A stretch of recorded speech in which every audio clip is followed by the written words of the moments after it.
Bem-vindos ao canal da Tia Pati. Eu sou a Tia Pati.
E aí, meus amores, vamos estudar então? Vamos lá! Olá, meus amores, bom dia, tudo bem com vocês? Nós estamos aqui, hoje nós vamos dar continuidade à nossa matéria.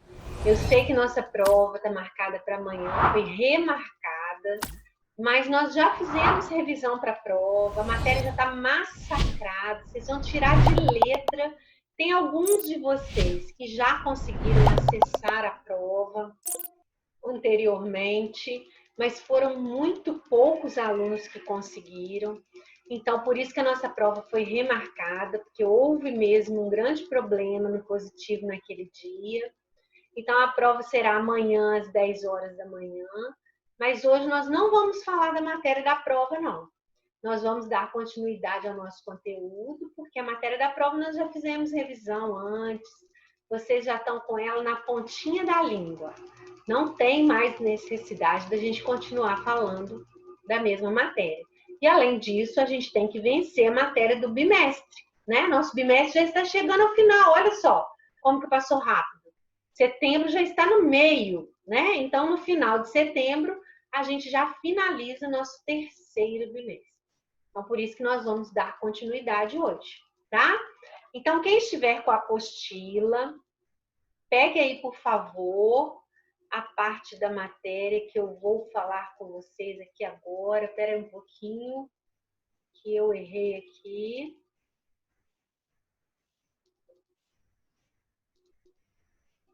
Deixa eu fazer novamente o processo aqui. Achei a parte que nós vamos estudar hoje, que é a calorimetria, que é o calor, a forma de fornecer calor aos corpos. Então, vamos lá, ó.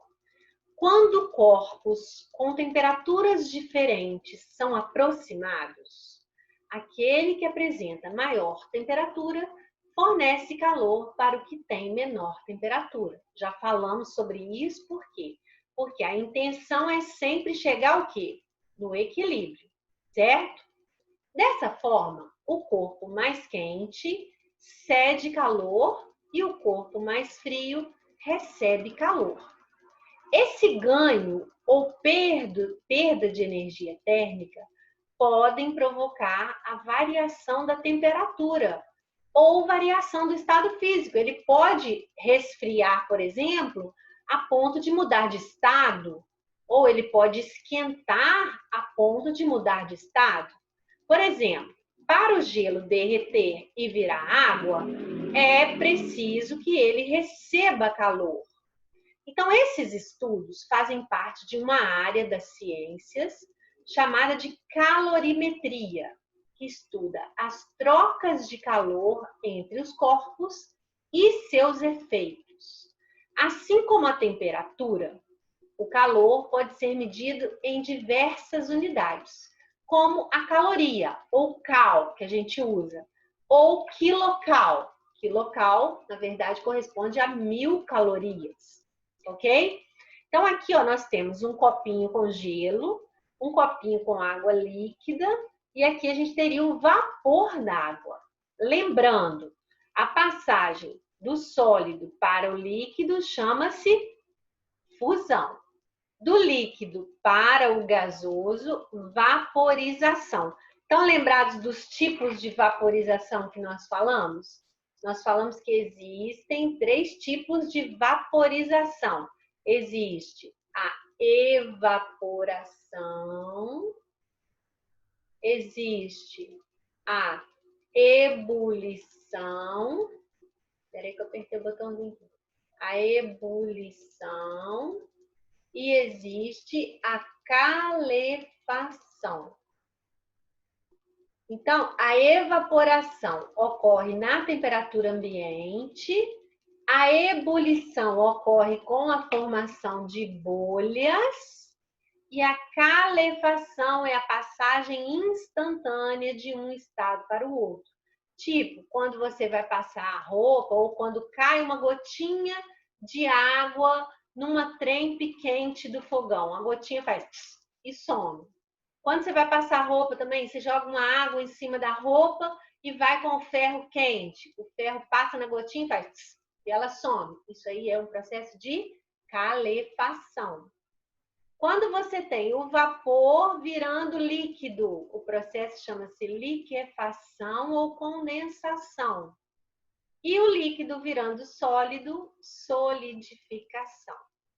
Temos o sólido que vira direto vapor, que é a sublimação, e o vapor que vira sólido, que pode ser também sublimação ou ressublimação. Então, quando ele fala que a unidade de medir o calor é a caloria, olha lá, o que é essa caloria? É a quantidade de calor necessária para elevar em 1 grau a temperatura de 1 grama de água. Também existe a caloria nutricional, que é aquela que vem nos rótulos de alimentos e na dieta. Nesse caso, uma caloria nutricional é igual a 1 quilocal, é igual a 1000 calorias, ok? Então, agora nós vamos falar sobre as formas de propagação do calor. Existem 3 formas, olha. A convecção, a condução e a irradiação. Em muitas situações, observa-se que o calor se propaga pelos materiais ou pelo próprio ambiente.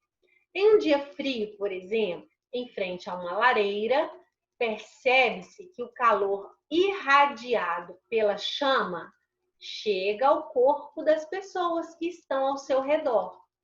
O mesmo pode ser verificado quando sentimos a radiação solar, que viaja milhões de quilômetros até atingir a Terra. Esses fenômenos são denominados processos de propagação do calor. E existem 3 formas principais de propagação do calor: a condução, a convecção e a irradiação. Então, vamos ver a primeira aqui, que é a condução. Olha lá, você tem uma panela de aço inox no fogo. Ó.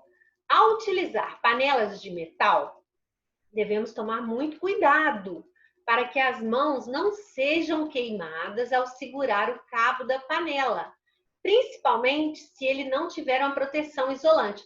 Já viu aqueles joguinhos de panela que esses homens passam vendendo na rua? São uns joguinhos de panela de ferro. São muito bons, né? Porque aquecem muito, a panela fica muito quente, o alimento é feito rapidamente. O grande problema é o quê? O cabo da panela, a alça da panela, ela é feita do mesmo material da panela. Então, depois que você colocou sua panela no fogo, 1 minuto depois você não pode pegar mais nela. Você não pode pegar mais nela, por quê? Porque a alça está tão quente quanto a própria panela. Não existe uma proteção isolante. Apesar do cabo não estar diretamente sobre a chama do fogo, ele pode esquentar muito por conta da condução do calor. Nesse processo de transmissão de calor, a energia se propaga entre as partículas de um corpo, como se uma partícula mais agitada, quer dizer, de maior temperatura, lembra que a temperatura tem a ver com a agitação?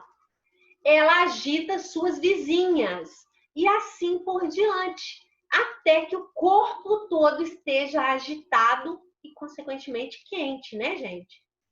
É uma forma de propagação típica dos sólidos, pois neles as partículas que compõem o corpo estão mais próximas que nos líquidos ou nos gases.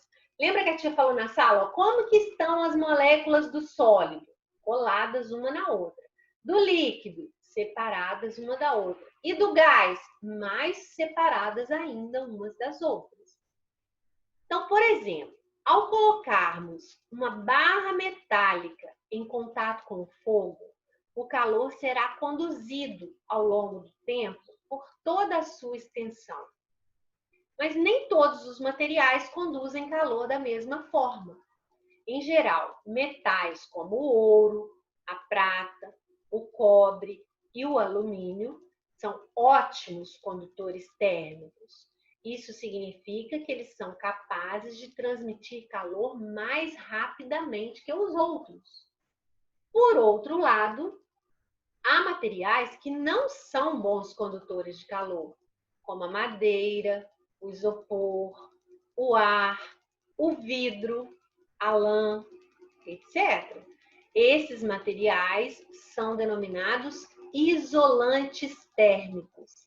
Isso significa que eles transmitem calor, mas de forma mais lenta, certo?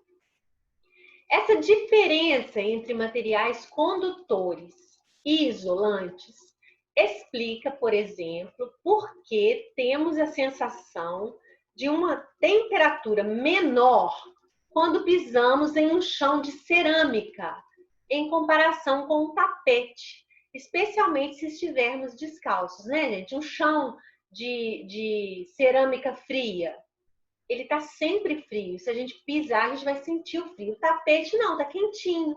Por quê? Ó, o tapete, tipicamente, é um condutor térmico pior do que o piso de cerâmica. Então, o calor passa dos nossos pés para o tapete mais lentamente do que passa dos nossos pés para a cerâmica. Daí a sensação térmica de que o piso de cerâmica pode estar mais frio.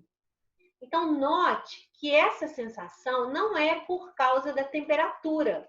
Os dois pisos podem estar na mesma temperatura, mas a sensação é em razão da velocidade com que perdemos calor do nosso corpo. Daí que a gente sente o frio. Então, olha lá, ó, os solados dos sapatos têm a função de reduzir a perda de calor para o piso. Mesmo assim, como a cerâmica é melhor condutora de calor do que o carpete, pessoas com maior sensibilidade térmica têm a sensação de que a cerâmica é mais fria que o carpete. Em muitos casos, essas duas superfícies estão em equilíbrio térmico, quer dizer, elas estão na mesma temperatura, porque elas estão no mesmo ambiente. Então, a temperatura delas é a temperatura ambiente.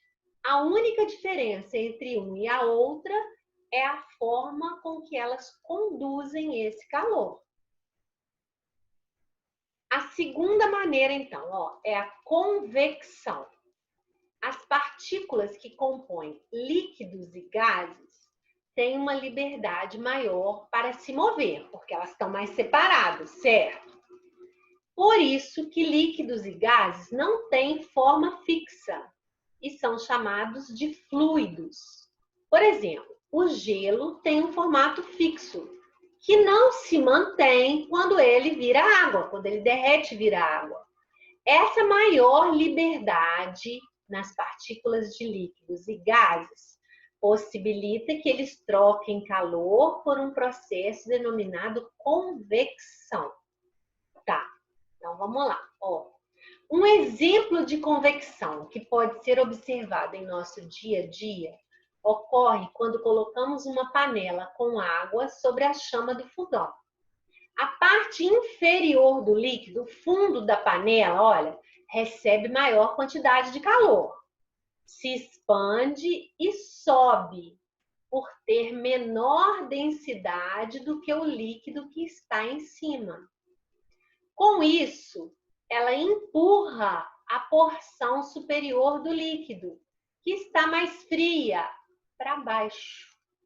Essa porção também se aquece, reduz sua densidade e sobe. E assim se cria um ciclo chamado de corrente de convecção. Isso ocorre dentro de uma panela. Se você vê a movimentação lá, você vai ver que aos poucos a água que está por cima, ela vai para baixo, depois ela sobe, até que toda a água que está dentro da panela se aqueça. Ó, e o fenômeno não ocorre só em panela não, gente. Olha só, acontece no ar também.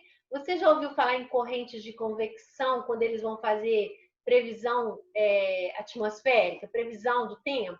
Ó, por isso, aves como urubus conseguem atingir grandes altitudes praticamente sem bater as asas, apenas aproveitando a parte ascendente dessa corrente. Então, a corrente leva elas para cima. Do mesmo modo, praticantes de esportes de voo livre, como a asa delta, também procuram regiões de correntes ascendentes para se manter no ar por mais tempo.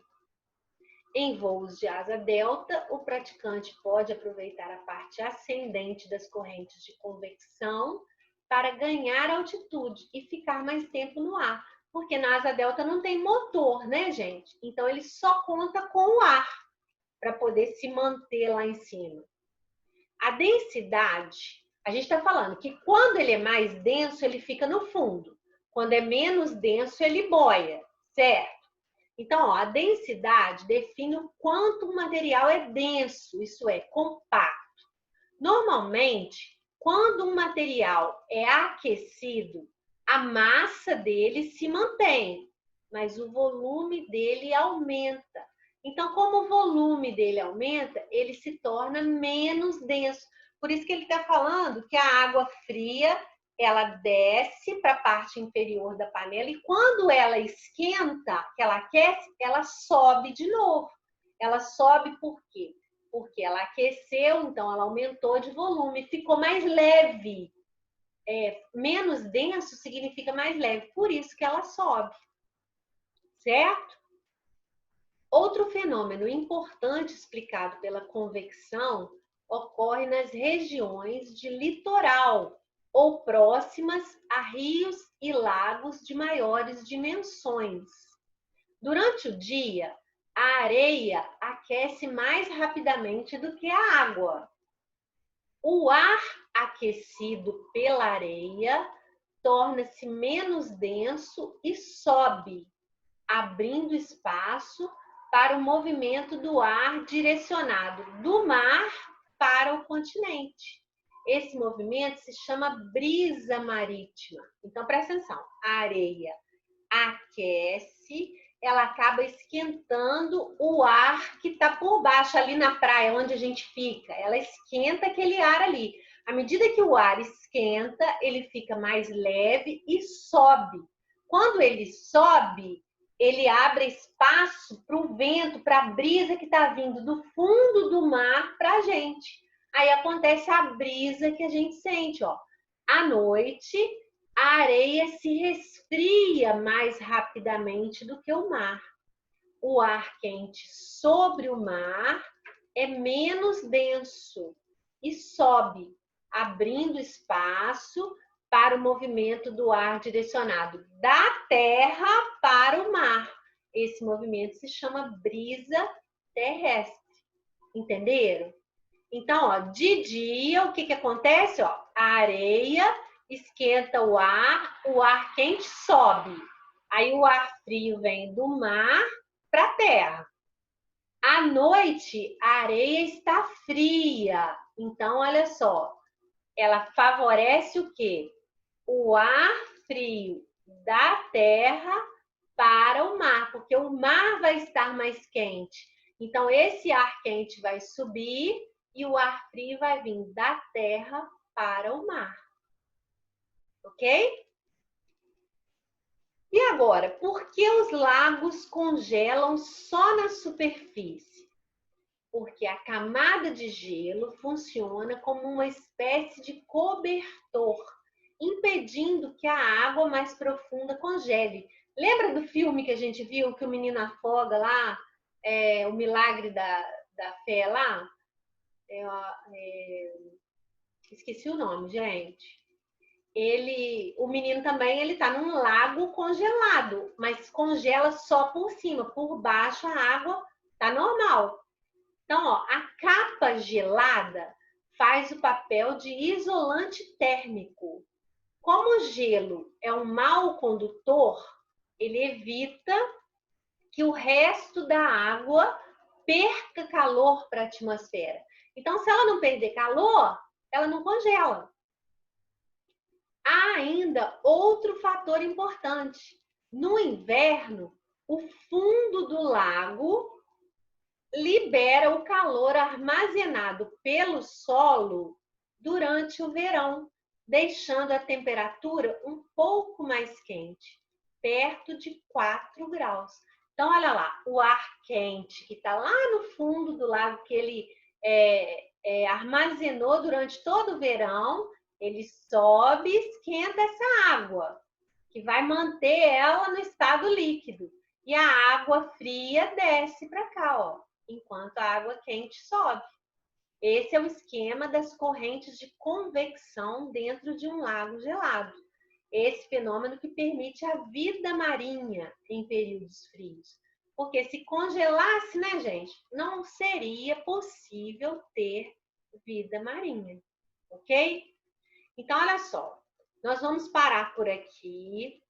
Vocês vão fazer para mim, para casa, ó, a atividade da página 48 e 49. Só que vocês só vão fazer as atividades referentes à condução e convecção, porque não dá tempo da gente ver na mesma aula o fenômeno da irradiação. A irradiação vai ficar para a próxima aula nossa, combinado? Então, ó, dever, página 48 e 49, as questões relacionadas à condução e convecção. Nós vamos corrigir na próxima aula. E caso vocês tenham alguma dúvida, me falem, por favor, para a gente tirar. Combinado? Fiquem tranquilos, façam uma boa prova amanhã, sossegados, não vai dar nada errado, se Deus quiser. E qualquer problema, me avisa. Tá bem? Um beijo grande, cheio de carinho para todos vocês.